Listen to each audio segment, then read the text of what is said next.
So I was watching a video today on YouTube, and I was reminded about this true story of a man called Aron Ralston, who is an extremely inspirational person. He is a motivational speaker. He was a mountaineer. He may still be doing this, I'm not really sure.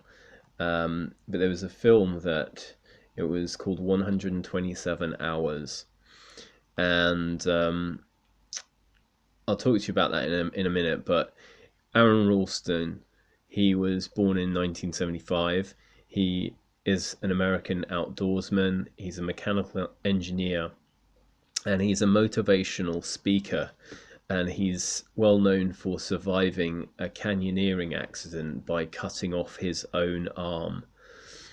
And during a solo descent of Blue John Canyon in southeastern Utah, what happened was he'd dislodged this boulder and it had pinned his right wrist to the side of the canyon wall.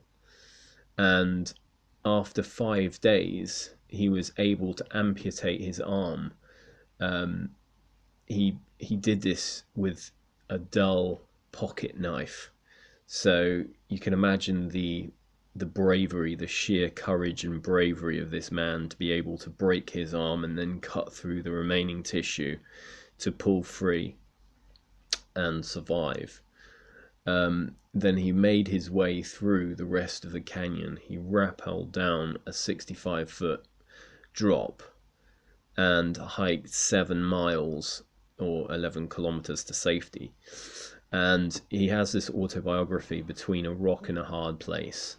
And as I mentioned, there's this 2010 film, 127 Hours, where James Franco plays him.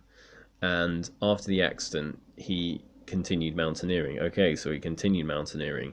He became the first person to ascend all of Colorado's 14ers solo in winter. So, despite what happened, he was able to continue and keep doing what he loved.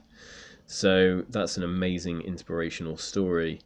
Just a little bit about the accident itself and what happened afterwards. So it was in 2003 when he was canyoneering through this Blue John Canyon in eastern Wayne County, Utah, just south of the Horseshoe Canyon unit of Canyonlands National Park.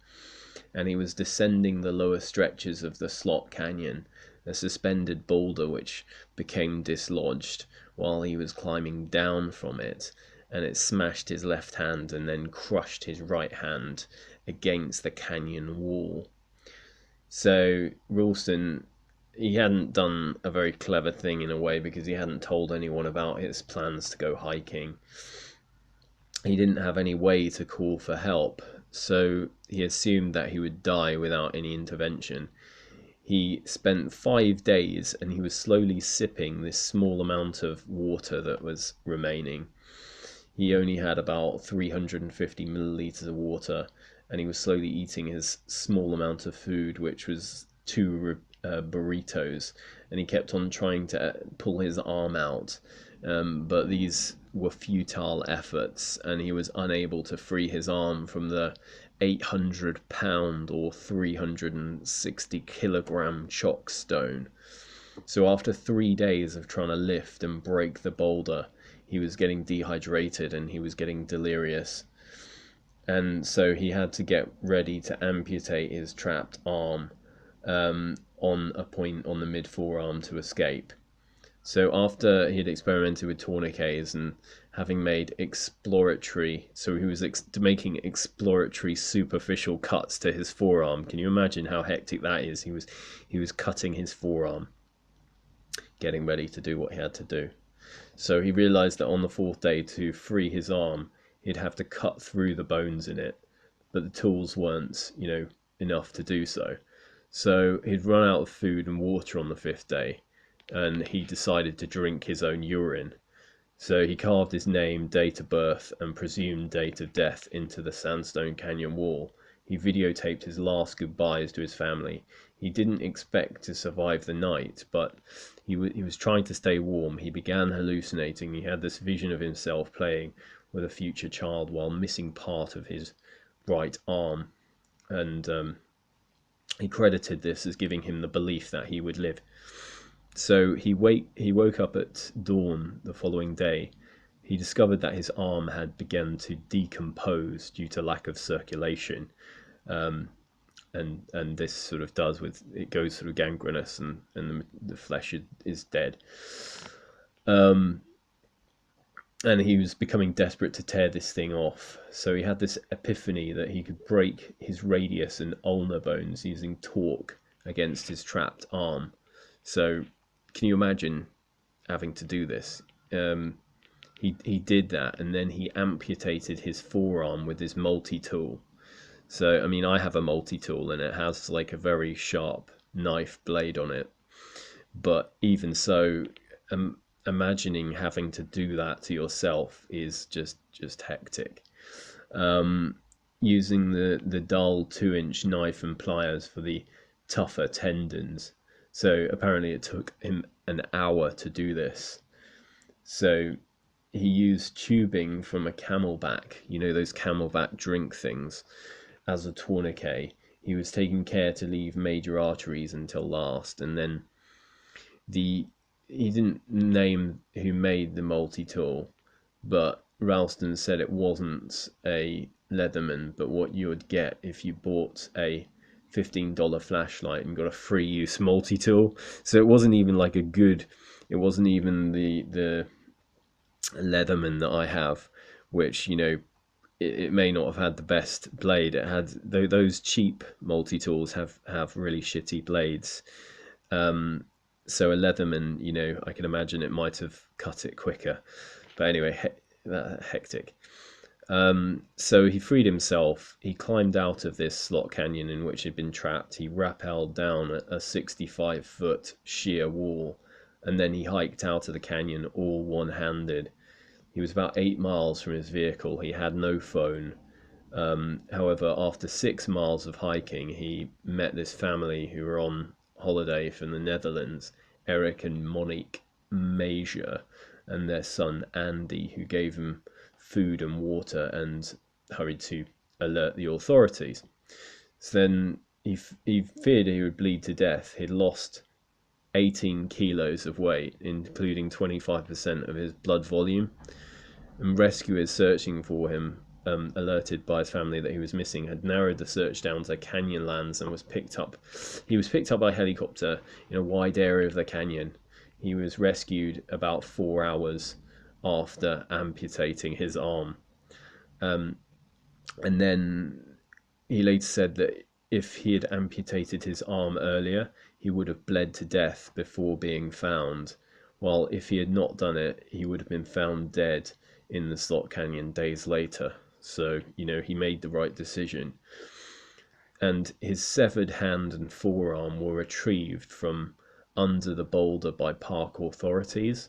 According to this TV presenter Tom Brokaw, it took 13 men, a winch and a hydraulic jack to move the boulder so that his arm could be removed. His arm was then cremated and the ashes were given to him. And he went back to the accident scene with this Tom Brokaw and a camera crew 6 months later when he was 28 to film this Datelite NBC special about the accident, in which he'd scattered the ashes of his arm there where he said they belonged. And anyway, after this accident, he became well known. He'd made many appearances in the media. In 2003 he was on the Late Show with David Letterman. He was in the GQ Men of the Year and Vanity Fair's People of 2003. So he did an autobiography, Between a Rock and a Hard Place. He had all of these media appearances and everything else. So if you want to know what else he did, by all means, have a look at the Wikipedia page that I've been reading from. There was also a director, Danny Boyle, who did a movie, as I said, 127 hours about the accident.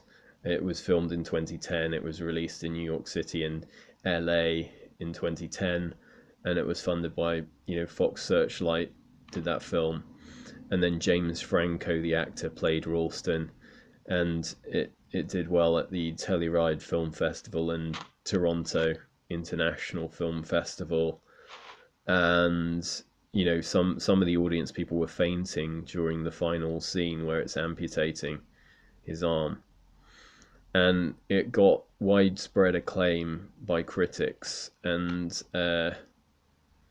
Rotten Tomato gave 93% of 226 professional critics gave it a positive review, so obviously an 8.3 out of 10. It was nominated for 6 Oscars in 2011, including Best Picture, Best Actor, and nominated for Best Adapted Screenplay, Best Original Score, Best Original Song, and Best Editing. And about its authenticity, Ralston said that it's so factually accurate, it's as close to a documentary as you can get and still be a drama. And he jokingly added that he thought it was the best film ever made. So, I'm not a climber, but I found this incredibly inspirational. And the lessons that I would take away for you from this, and this applies to everyone, is that sometimes in life you are faced with situations, they may not be as extreme as this, but where there may be something like a boulder, or something not necessarily physically like a boulder. It may be a friendship, it might be a relationship, it might be an addiction, it might be an addiction to drugs or alcohol or anything like this. So I want you to think about what your boulder is. What is it that's weighing you down? Is it this addiction, or is it, is it something? Are you hanging out with the wrong crowd? What is it? What is your personal boulder, and how can you cut free of that personal boulder? Lifting it off. If you can't lift it off, if that is actually impossible, how are you going to break yourself off from that? It's not something to take, it's not a decision that you take lightly. As this guy said, if he'd done it too soon, he could have bled to death. Of course, if he didn't do anything, he would have just stayed in the same situation, and he would have ended up dead.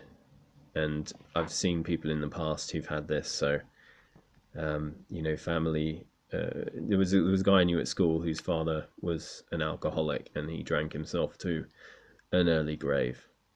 So anyone who has these kinds of, and everyone has something.